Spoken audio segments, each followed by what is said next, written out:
with you if we, there we go. So welcome everyone to our fifth Bixby lecture of this academic year. My name is Paula Tavro. I'm the director of the Bixby program here at UCLA. And we're so delighted to have with us today Dr. Christina Wang. Dr. Wang is a professor of medicine and assistant dean at the David Geffen School of Medicine at UCLA. She's also the site director for Clinical and Translational Science Institute, and she's a faculty member of the Division of Endocrinology, the Department of Medicine at Harbor-UCLA Medical Center and the Lundquist Institute in Torrance, California. Her current clinical research studies include androgen replacement therapy, hormonal male contraceptive development, late onset hypogonadism, accurate assessment of serum androgens, diet and androgen metabolism, environment and lifestyle modifications on sperm parameter, and more recently, sperm epigenome. She's a member and past chairperson of the research group on methods for the regulation of male fertility of the World Health Organization. So we're so delighted to have such a distinguished scientist and practitioner with us today to talk about hormonal male contraception and going forward with that. So I will now turn it over to Dr. Wang. Thank you very much, Tavro. I've never spoken to the School of Public Health, and it might be really pleasure to be able to do that. So I'm going to focus on hormonal male contraception, but we'll go through several things together, and you can stop me anytime when time's up. So I have no disclosures now, but we really receive support from the Eunice Kennedy Shriver National Institute of Child Health and Human Development for all the work on contraceptive development, as well as other projects. So I'm going to talk about very briefly the need of male contraception, the mechanism of action of hormonal male contraception, and the efficacy, reversibility, what are the recent studies that the NIH is supporting, the acceptability of the male partner and the couple, and also why is it that we don't have a male contraception, which is the new male contraception. So as I'm sure all of you know, that there's a lot of unmet needs. So the development of the male contraception is not to replace the female contraception, but is to have more people using modern methods of proven efficacy. So this is the downloaded from the CDC or the World Health Organization, and you can see there are a number of contraceptive methods, and the people here in the lower panel is the less effective to the very effective up in upper panel. The important thing also to note is that continuation rate, of course, sterilization, unless you reverse it, it is at 1 year is good, but the rest of the thing, this is already good at 80%. And you can see the continuation of other things that are dependent on the user becomes less to less, is now 50%. And here, even less. So clearly there's a need of methods that can not only that the user like effective, but the user is continuing to use. For many years, right? There's the development of the male condom, and it can be latex or non-latex, and really not very much. And the efficacy rate is about 12% for typical use, much better now. And withdrawal, the typical contraceptive efficacy is only about 18 to 20%. And obviously the vasectomy, which is offered as a non-reversible method. So although there are so many female methods in the past, let's say 50, 70 years, essentially there's no development for the male except the vasectomy. Nowadays, it's done with so-called no scalpel vasectomy, so that this can be the recovery and the adverse events are much less. So you can see that the withdrawal and condom, they have very high user failure rate, and mass occlusion is considered and offered as irreversible. So we think that obviously that a variety of different types of male contraceptive methods need to be available to men to meet the needs of different cultural or ethnic backgrounds. And I'm going to talk on hormonal male contraception, although there are a lot of new non-hormonal leads, including testicular and post-testicular methods, are being investigated, because the hormonal male methods will probably be the first new method to come to the market. So we think that it would be useful for couples in stable union. Is used for the delay and spacing of the family, so maybe the man can for men to share family planning responsibility. This desire is high and high each year. When gender equity becomes issue for discussion. And also in some couples, the female methods, for one reason or another, are not acceptable, or they may be very efficacious, but they may not be suitable for everybody. So how does hormonal contraception work, and why do we want to develop hormonal male contraception? So why hormonal male contraception? Because we know and understand how hormones work to suppress sperm production. So in the healthy man, the production of sperm depends on really two things. You have to have a normal hypothalamus, a pituitary, and testis function. The hypothalamus controls the pituitary secretion of hormone called luteinizing hormone, which act on the male hormone producing cells to produce male hormone. The important thing is that the male hormone obviously is circulating in the body to produce maleness or androgenicity. However, the other important function is that it gives within the testis itself a very high level of testosterone. This high level of testosterone, which is like 20 to 200 times more than in the circulation, is essential for making sperm, a process we call spermatogenesis. So it's really essential that the testosterone within the testis has to be very high. And then together with the other hormone from the pituitary called follicular stimulating hormone, it gives you normal qualitative and quantitative sperm production.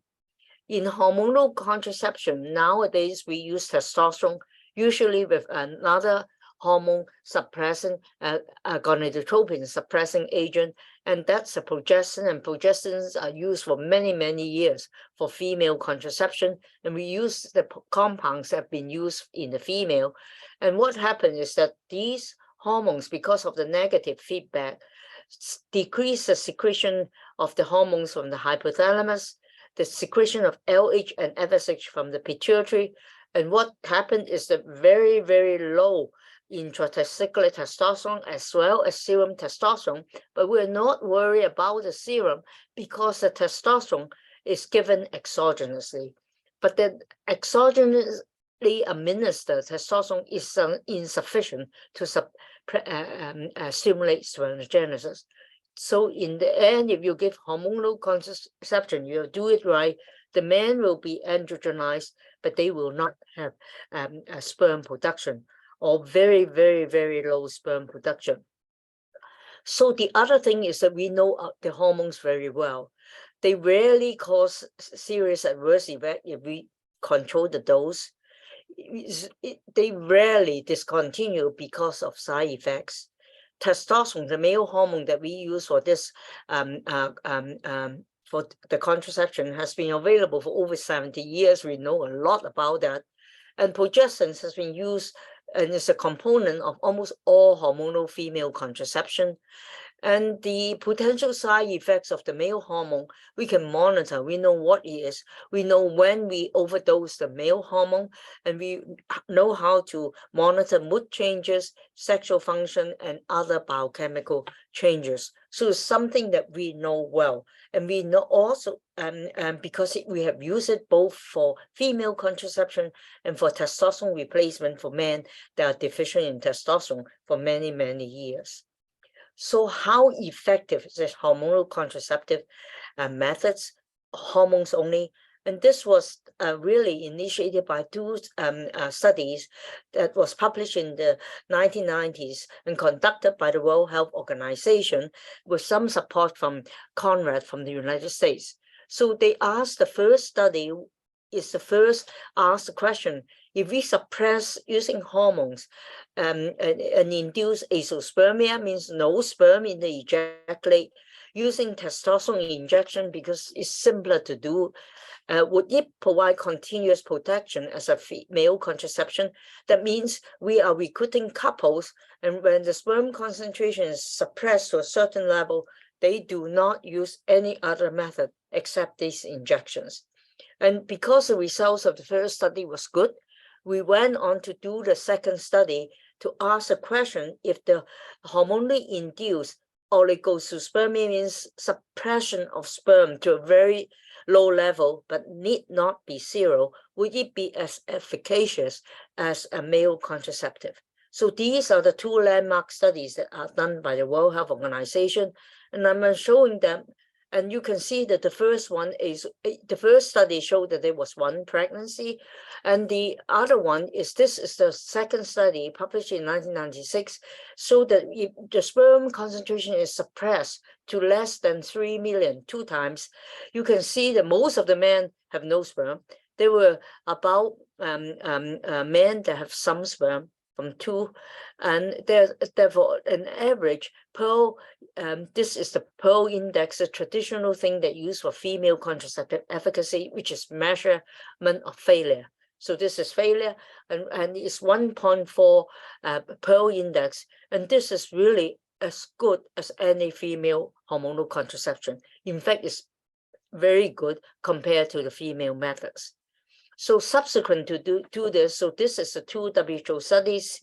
There was 1 pregnancy, the second study with 4 pregnancy. And because we thought that the 4 pregnancy was a little bit high, as expert group, so-called expert group, meet and decided it should come down to less than 1 million. So they are only, these couples are only allowed to go to use testosterone injections as the only method of contraception when the sperm concentration is suppressed to less than 1 million for 2 consecutive sperm measurements.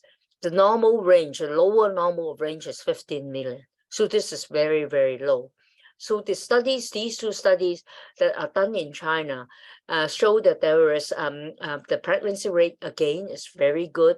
It's really very similar to the female methods. There is a issue here that that was discovered in the World Health Organization study, that if you use the male hormone alone, testosterone injections, the response rate appear to be different from Asian to non-Asian men. Asian men, like the Chinese men, suppress this very well. You can see that everybody suppress, almost everybody, over 99% of the men suppress to very, very low levels.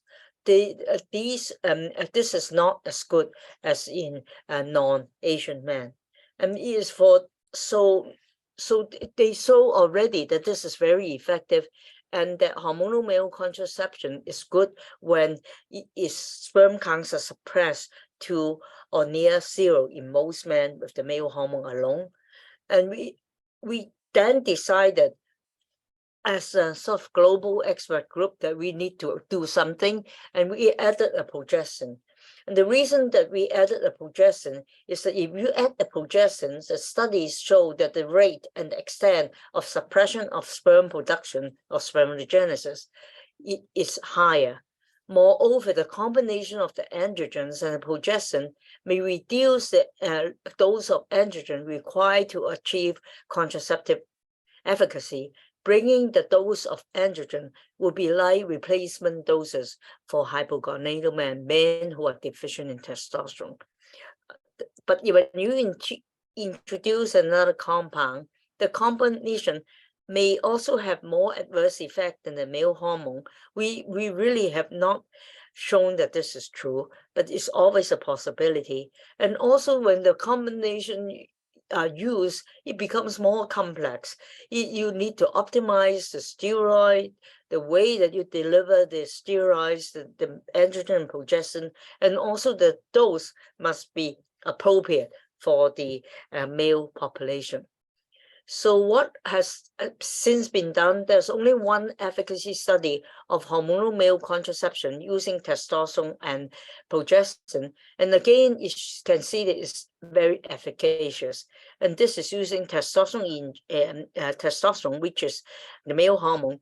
And this is norethindrone enantate, which is available throughout the world, not in the, not so common in the United States. And this is a progestin, a potent progestin. So the question we are always asked is that will spermatogenesis recover in the man after male hormonal contraception? Because our goal is to develop a reversible, it has to be reversible male contraception. And the answer is yes. So Dr. Peter Liu from our institution years ago in 2006 published in the Lancet and examining all the men, over 1,700 men that has participated in contraceptive studies that are been given the hormones for up to 3 years. And what he showed here is that the in this Kaplan-Meier plots, that if you recover from 0 to 3 million, you're going to recover to 10 million per mil or to 20 million per mil, which is the lower limit at that time for the World Health Organization. And you can see that if to baseline, it's not that they won't recover to baseline, but we censor them, we stop them from coming as soon as they reach 20 million per mil. So it is reversible. In this estimate is 100%, but it's very, very close to 100%. So what did we do after all these contraceptive efficacy study? What did the NIH want us to do? So our goal is now to develop more friendly delivery system, either that the hormones need to be given for longer acting, preferably 3 months, 6 months, or 1 year, or use things that they do not have to go to the doctor's office to get the injection. The second thing the NIH is developing are that instead they are male hormone. Male hormones are androgens.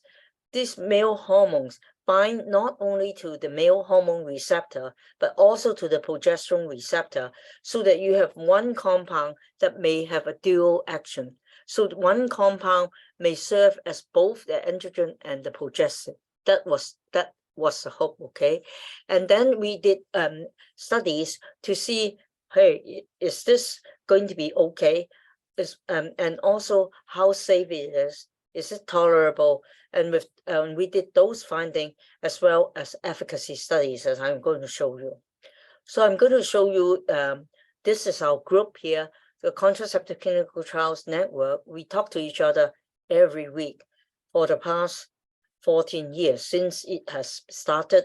It's really very helpful because this is mechanisms where the NICHD, the Population Council, and the investigators here at Harbor-UCLA, the Lundquist Institute, as well as the University of Washington, all together develop protocols. So it's not a hand-me-down protocol. We write the protocol, go to the NIH and say, these are the things we want to do. So these are our program officers and Population Council and the two main institutes. So the first study we did was to use a transdermal gel, which the man has to apply every day, and add to it nastrone, which is a very potent progestin. Why did we choose this as the first project of this contraceptive clinical trials network male area? This is because we want to develop a somewhat provider independent, user-friendly hormonal male contraception. So it's user control. The man has to use it, and the female is going to make sure that the man use it, we hope. And the gel is applied to the skin, deliver a steady level of testosterone, the male hormone, and estrogen, the progesterone. It is more efficient and probably have less adverse effect when you give an injection high peaks and trough. And at that time, and even now, the testosterone gel that was introduced in year 2001 is the preferred method of testosterone replacement in men who are deficient in the male hormone in the United States. So we know that it's acceptable to men. And finally, nastrone. Nastrone has no other, it doesn't bind to the estrogen, the female receptor, the male receptor, and it doesn't bind to the glucocorticoid, which is no activity, but it's a very, very potent progestin. And we are hoping that using nastrone will have less effect. By the way, nastrone, together with ethinyl estradiol, it has been approved since the year 2019 as a vaginal ring, and over thousands of women have, and is now on the market, and thousands of women have used it, showing the safety of nastrone. And testosterone has been with us for over 70 years. So we are currently in this study doing a late phase 2 study, which we are evaluating whether daily application of nastrone and testosterone combination gel for male contraception will achieve the efficacy, contraceptive efficacy that we want to do. So this is a couple study where the primary endpoint is failure. Failure means pregnancy in a female partner. So before that, we did 2 dose study. Once because we have never used nastrone in males before, we need to find a dose finding study of nastrone. And as I showed you before, we did short studies just measuring the hormones that regulate the spermatogenesis and also testosterone. Then we follow on by 6-month study just on the men, not couples, to show that the sperm output is really suppressed. So this is the first study. So what happened is that we know that the testosterone 100 milligram per day is adequate to more than adequate, provide testosterone replacement for men who are deficient in testosterone. And we added the nastrone, and we show that when it's up to 8 milligram per day of nastrone in the gel, more than 90% of the people will have the pituitary hormones that controls the function of testes suppressed to not measurable levels. That means very severe suppression. Then we follow on by 6-month study, and this 6 months, this is the sperm concentration in million per mil, and because it's not normally distributed, and also to show the low level, we use a 4-root transformation. You can see that if you use testosterone alone, as in the studies from the World Health Organization and the Chinese study, it does suppress spermatogenesis. However, with the gel, it's not so as effective as the injections with the injectable. About at least 70 or 80% will come to less than 1. However, by combining testosterone to nastrone 8 milligrams or a higher dose, you suppress it very, very quickly, and it goes to 0 or less than 1 in over 90% of the men. So we know that it suppresses sperm production. This study also shows us that the 8 milligram of nastrone is the right thing to use. And in this study, the testosterone dose is slightly high, this 100 milligram. And therefore, in the subsequent study, we reduce the dose. We are in the middle, almost at the end of the study. We are doing a phase 2B study. This requires a commitment of a couple. This is not the man or the female, it's the couple. The couple have to use the method for contraception. So we screen the man and the female, make sure the female has normal periods And then during this period of screening and suppression, they use whatever contraceptive method they are using. Then when the sperm count here, the sperm concentration has to go below 1 million per mil first time, second time, then they do stop the method they are using and they go into the effectiveness phase or the efficacy phase for a total of 52 weeks. Then after 52 weeks, when they complete, they have to recover. The recovery takes around 8 to 12 weeks usually, but we will watch them until they recover. So it's a time commitment of the couples. Our target was 210 couples completing the whole 1 year of efficacy to see what is the failure rate of pregnancy rate. And the primary endpoint, prevention of pregnancy. So it has to be a couple. The secondary endpoint, we are looking at safety, side effects, acceptability, and so on and so forth. And at the present moment, we have 17 centers. 17 centers. These are the United States center, 2 in Chile, 4 in Europe, and 2 in Africa. And none in China, not that because they can't do it, it's because it's too far for the NIH, and it becomes very, very expensive. So nothing yet. And this is our current status. So we want to recruit 420, and we met the target of over 420, because once you enroll the subject, you have to let them go on. You can't stop them because you haven't until they finish efficacy. So we are about 300, about 2/3 of them are in the efficacy phase. It means they're using the method for contraception, and about 200, and we want 210 to finish. We only have about just over half finish efficacy. We anticipate everybody to finish by 2024. So what the preliminary data show, we are not allowed to say it. It appears to be effective, is reversible with the recovery data, is safe, is acceptable, and is user control. So we think it will go as a green light, this with green light. And if it's green light, what are we going to do? We are going to complete this efficacy study of all couples. All couples will finish efficacy at the end of this year or the first quarter of 2024.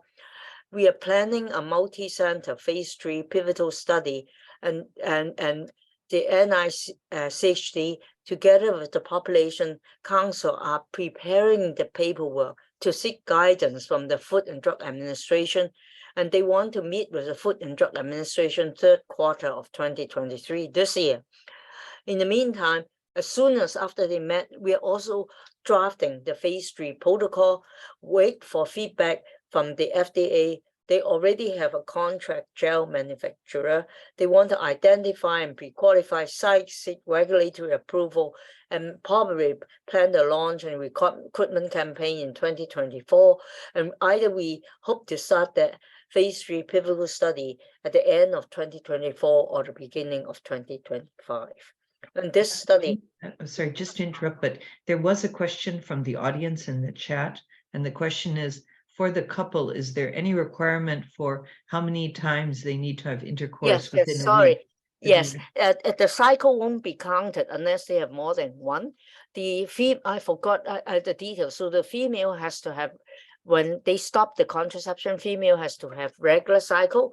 Regular cycle is from like 20 to 35 days. And within the cycle, they must have more than one, have at least one sexual vaginal intercourse.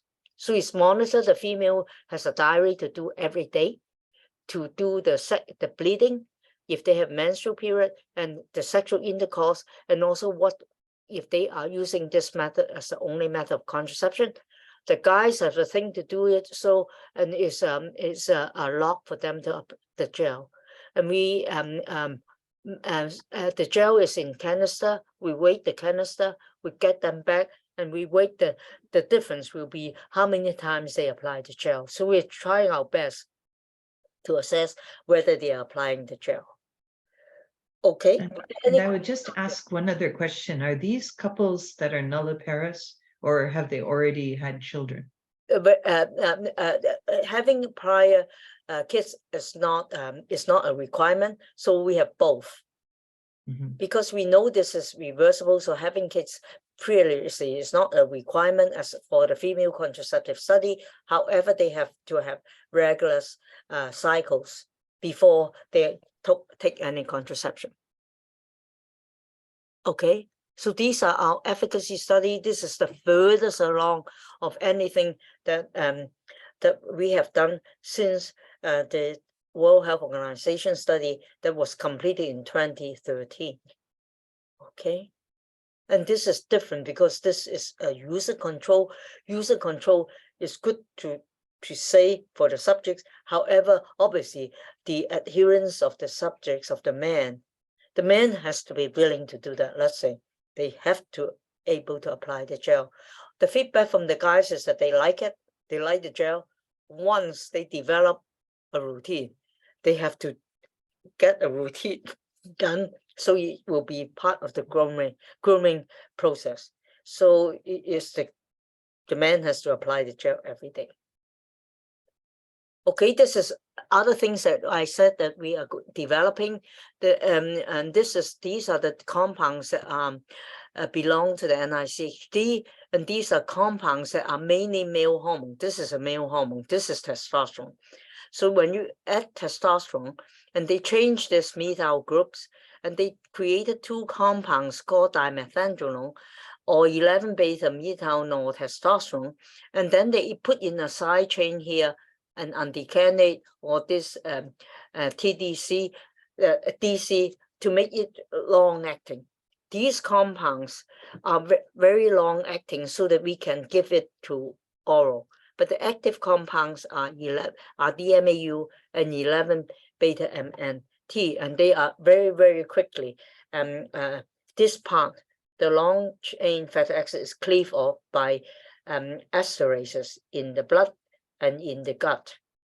So we are in phase 1. So after those findings study, we decided to give these men, only the men, the 11-beta MNTDC for 28 days. You can see we have a placebo group. The placebo group is important control for adverse events. And there are the 2 doses showing dose-related response in suppression of LH, luteinizing hormone, the pituitary hormone. And because the pituitary hormone is suppressed, the intratesticular testosterone is low, as well as the peripheral testosterone. So we measure the peripheral testosterone. It cannot be measured. It's very, very low. But because DMA and 11-beta is a male hormone, is an androgen, it has the activity to support sexual function. So despite the fact the serum testosterone is suppressed, but the sexual dysfunction is very uncommon, and the biomarkers of androgen actions are maintained because the DMAU, dimethandrolone and 11-beta are both male hormones. And we are monitoring this. We have gone into so we don't know whether it suppressed spermatogenesis. In anticipation, we think it would, but we don't have the data yet because we are doing the 28-day study is insufficient to suppress spermatogenesis. We need to probably do a 6-month study, but we did a 3-month study. And I think that's inadequate to show suppression. And we are also doing using it, the same 2 compounds as an intramuscular injection. And this intramuscular injection is going to last very long, at least 6 months, if not a year, depending on the dose. So this is the excuse me, Dr. Wang. There was a question from the audience back about the gel, and the question is there any risk to the female coming into contact with the gel through skin-to-skin contact where the gel has been applied? Yes, so before I didn't have time to do that. So before this study, before the testosterone study, we did a bridging study to show, in fact, if you, the female, use a hand and rub on the area where the man applied the gel, it transfers. But it can be completely prevented if the man wears a t-shirt over the area where they apply, which is on the shoulders and upper arms, or they shower. So that's why I say they have to develop a routine.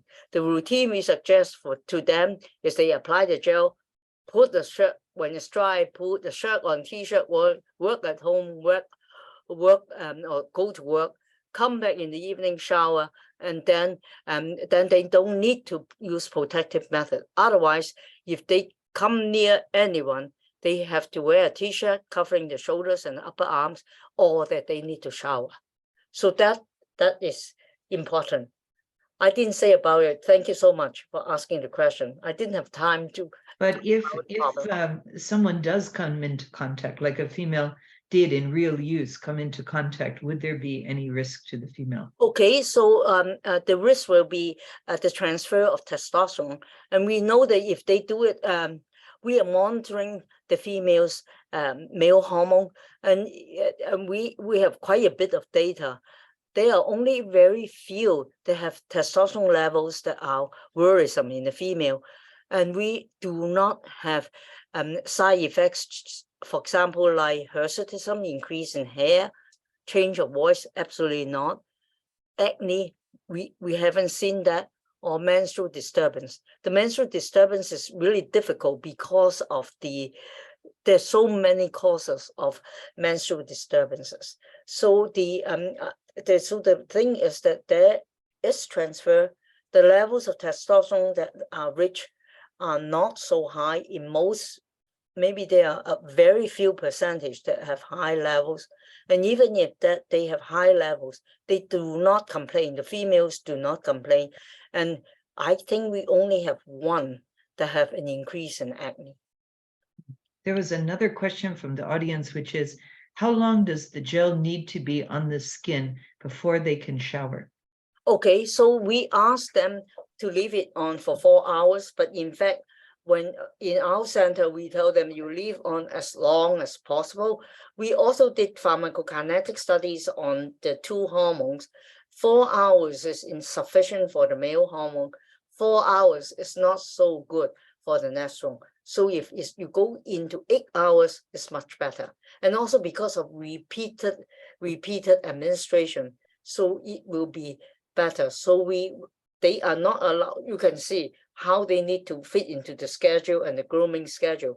Not allowed to use it for leave on for at least 4 hours. A female partner have to, before they touch anybody, the female, they have to wear a t-shirt or shower. So the scheme we encourage them to do is to go and apply in the morning, do whatever they want to do, come home, and immediately take a shower, and then they're good for the evening. That's what we say. Can I move on? Yes, thank you. Yes, I want to tell you that there are many things going on, but this is way behind the hormones. There are things that you can attack the testes that are not hormones. These are specific. They are specific inhibitor of a certain process in the testes or in the epididymis. Epididymis is not shown here, is the tubes that are gathered around here that is important for the sperm to get mature, or in the female reproductive tract. These are not they have only 3 of them have finished preclinical toxicology, and they are supposedly in phase 1 clinical trials, but we don't know whether they are actually in or not. This includes the soluble in our cyclase just published, and this is used as on-demand contraception like a condom. Instead of the condom, you receive this injection. Clearly, this is a long way to go. Epin is going to be a pill. This one is going to be a pill, not yet in clinical study, or if there is phase 1 safety and tolerability, is just being started now. So they're way behind the hormones. So remember, they are targeted therapy. In theory, they won't affect the whole body like the hormone does. Once you give the hormone, it's all over the place, right? You can't, like female hormones. I also want to tell you that there are new methods that are not surgical, but introducing something into the vas deferens. Can you see the vas deferens there? They inject something, and this thing forms a plug or it attracts the sperm and blocks the sperm traveling into the vas deferens. There is one, there's a hydrogel that will disintegrate after 1 year and is absorbed, so it's reversible. And there also another, that is a polymer that blocks the, traps the sperm there, and there's no sperm coming out through the ejaculatory ducts. And this can be also reversible by flushing out this plug. So these things are also in development. The hydrogel we heard are in phase 1 development. Is an American bio company, but is doing phase 1 study in Australia. So we don't know. So this is, therefore, there are new things also coming in. So everybody asks us, I'm going to finish very soon. Will men use contraception? Will female partner trust them? So long time ago in 2005, the study was done in 2002, almost 20 years ago, in 9 countries, with 1,000 men in each of the countries throughout the world. And what do you think? In Europe, in USA, in Latin America, about 50% of the men is willing to use a new male contraceptive method. And in Indonesia, it's lower. Indonesia was vasectomy is common and popular. So overall, there's about 50% of men, half of the men is willing to try a new contraceptive method. That is in 2005. And the other thing is that there's a study that's done in 4 countries, from Scotland, in China, and 2 centers in South Africa. These are women that are in stable relationship, and you pay attention to the green line. The green line, most of the women welcome a male method. They think the male contraception is a good idea, but most important, but it is a bias because this is in stable relationship. The 80% of think that the male contraception is good, and only 2% of the women do not trust the partner in using contraception. This is really very ensuring. This has not been repeated since the year 2000. However, with the support of Bill and Melinda Gates and the Male Contraceptive Initiative, and this is a company in India that is an expert company in doing surveys. A recent survey has been done in 7 developing countries and 1 country, and that's the United States of America. 1, 2, 3, 4, 5, and they have 6 countries here because 1 country they don't have the data, and this just came out at the end of 2022. So within 12 months, about 70% of the men in developing country in Southeast Asia, in Sub-Saharan Africa, are willing to try a new method of a male contraception. It's only in the United States, about only 1/3 of men are willing to do that. However, if you ask them, are they willing to do that sometime? And about 70 to 80% of them are willing to do that. So what has been found in the year 2002, 2005 reported has been confirmed 20 years later. And when nowadays, when we recruit couples for this, the couples that come in, the male really want to participate in male contraception, totally changed from that time afterwards. So then you're going to ask me why we don't have a male contraception. And we obviously we need to find something that will be approved by FDA first, and this is what we are trying.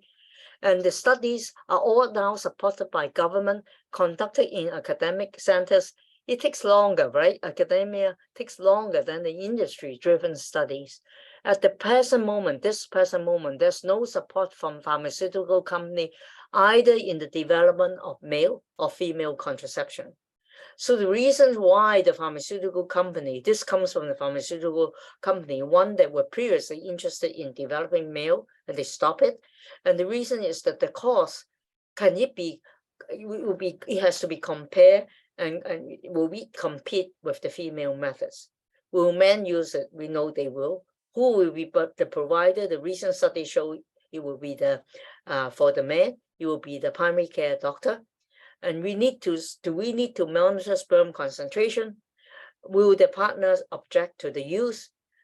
What is the failure rate of 1 to 2% acceptable? It should be, provided the Pearl index or the pregnancy rate is kept low. And will the non-suppression rate be acceptable? And this is taken to be about 10%. If less than 10% of the men is suppressed, less than 90% of the men is suppressed, is probably a no-go. And what is the actual failure rate when it's in not for typical use by the couple? So those are the reasons why the companies say that they don't want to do it. And what are we going to do? We are going to deliver. We are going to get androgen and progestin combination out. We hope that the phase 3 study will lead to a product. We want to accelerate the non-hormonal methods. And the World Health Organization, as you can see, will do landscape investigation on use and acceptability of male reversible contraception. You can see the male, they started at about the same time, but the male and studies funded by the Gates Foundation is much faster than the World Health Organization. The World Health Organization are still developing sites, and we have to have a product in the market, right? Before people can lose interest and say, oh, this is a no-go. Okay, these are the websites. This is our own website, which really is the Contraceptive Clinical Trials Center, the two centers in the University of Washington and here and in Los Angeles. This is a male contraceptive initiative, and there's also the International Consortium for Male Contraception. Thank you so much for asking me to talk. I appreciate this a lot. Thank you so much. Thank you so much, Dr. Wang. I think we can now open it up to questions from the audience, and people can either put them in chat or they can unmute them and mute themselves. And so let's hear from the audience. I did have a question for you, Doctor. So you said that there isn't any interest from pharmaceutical companies, but has anyone done sort of a cost analysis, like yes, how profitable these could potentially be and so on? Yes, they think that this will give you $5 billion. If there's a male contraceptive out, you'll be $5 billion. Just like androgen replacement in hypogonadism, just the gel alone in the United States is bringing the company $5 billion. So they think it's at least $5 billion or more. But because you are, first thing, the FDA approval there is no FDA approval for reversible male contraception. So once we go to the FDA and there's a roadmap, right? If a roadmap, then people can follow. Then now they can ask anything. So the company are resistant and not so. They are obviously afraid that you have pregnancy in the female, then liability issues of, hey, your method is not working and so on and so forth. So that's, I think, but they are small. So the NIH clearly needs a partner. They are no drug developer, right? The Population Council is, but even so, they need industry partner. So they are praying, they're looking for industry partner. And from what I understand is that the big companies are not going to take it. It will be medium or medium small company that would want to have a niche. It has to be a niche company that is interested in the male, and maybe they will do it. So obviously all of us are doing this, and hopefully that we can talk about this, like talking to you or talking to anyone, that people may get interested. More and more men are interested. It can also come from the men themselves, right? That, hey, come on, what is it? I can only use condom, withdraw, not having sex, or do vasectomy. Clearly, it's not fair, right? It's no gender equity there at all. We do have a question coming from the audience, which is, what is the perfect use and the regular use success rate what are the male and female's attitudes towards using the male contraception? Okay, so of course we don't have the perfect use and the regular use for this method, because we don't have it's not on the market. But for condoms, it's about 12 to 13%. Withdrawal is closer to 18 to 20%. Vasectomy is very, very low, of course. And for the hormonal contraception is roughly for hormonal, for example, the oral contraceptive pill, the perfect use is less than 2%. 2%, which is 2 per 100 person years. But the typical use is around 9. Typical use is 9 because the women forget, and the perfect use is about 2. So we think that 2 we can handle it, and it clearly has to be better than the condom, because the condom essentially has very little side effect. Okay.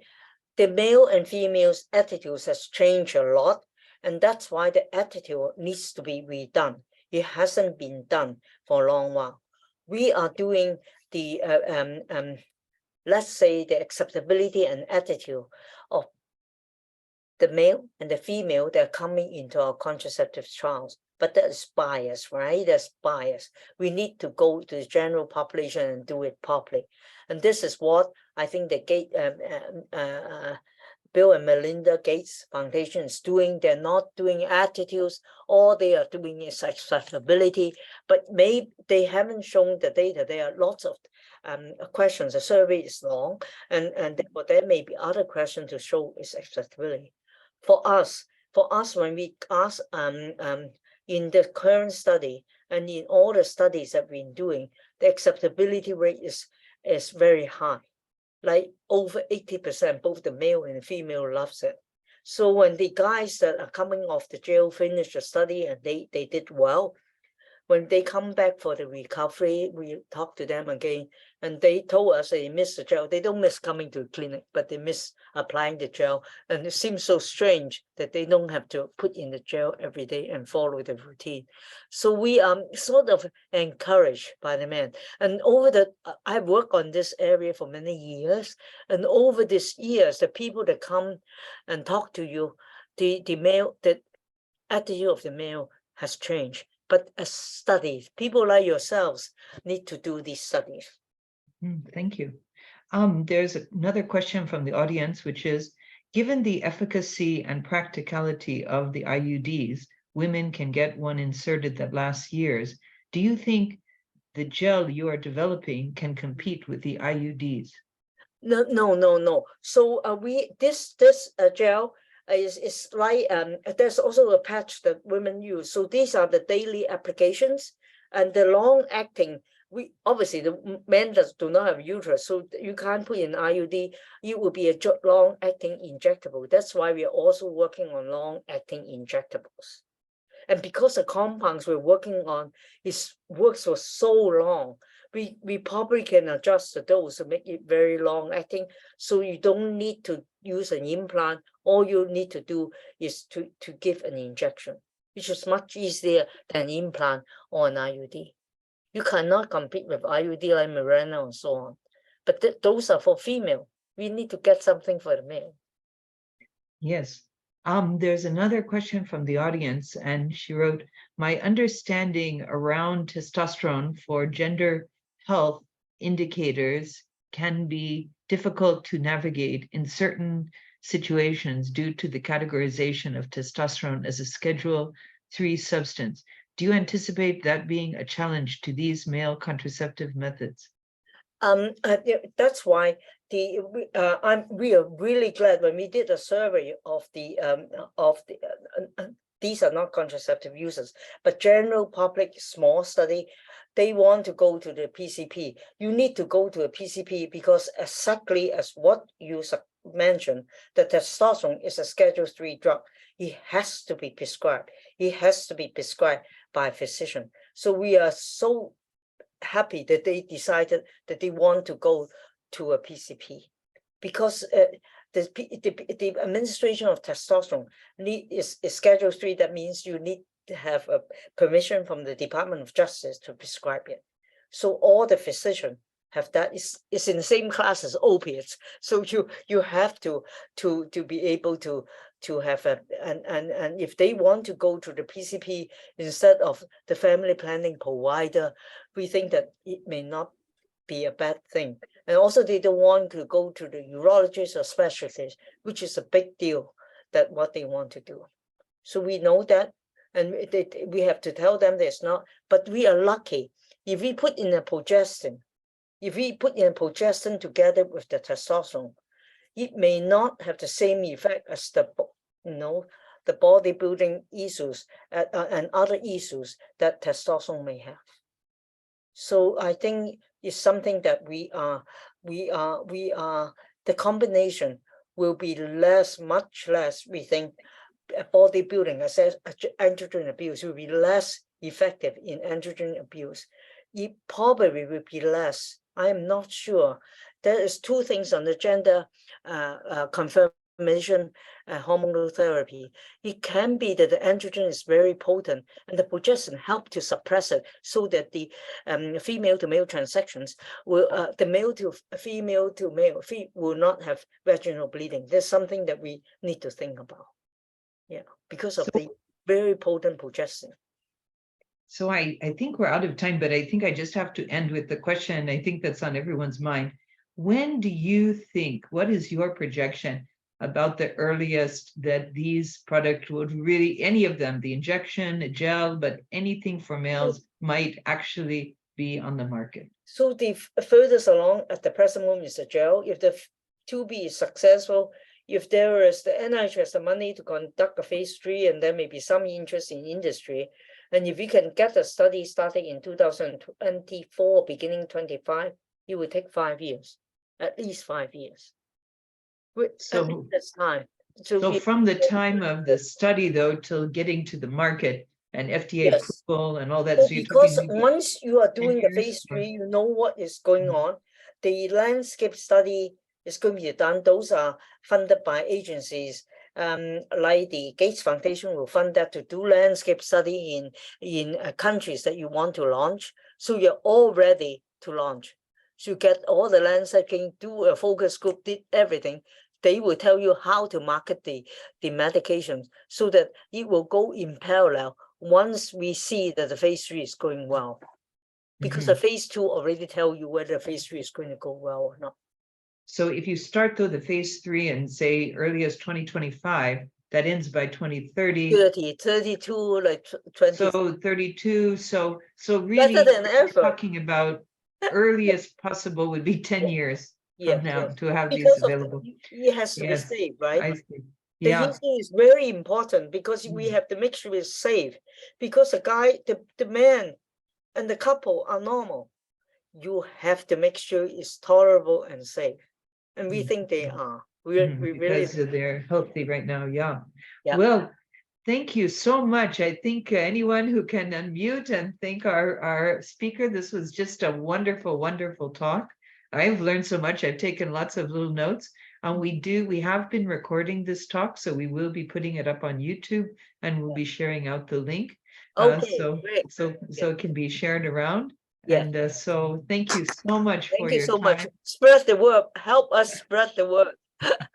We will have to. Everyone here, take up that challenge. Okay. Well, thank you to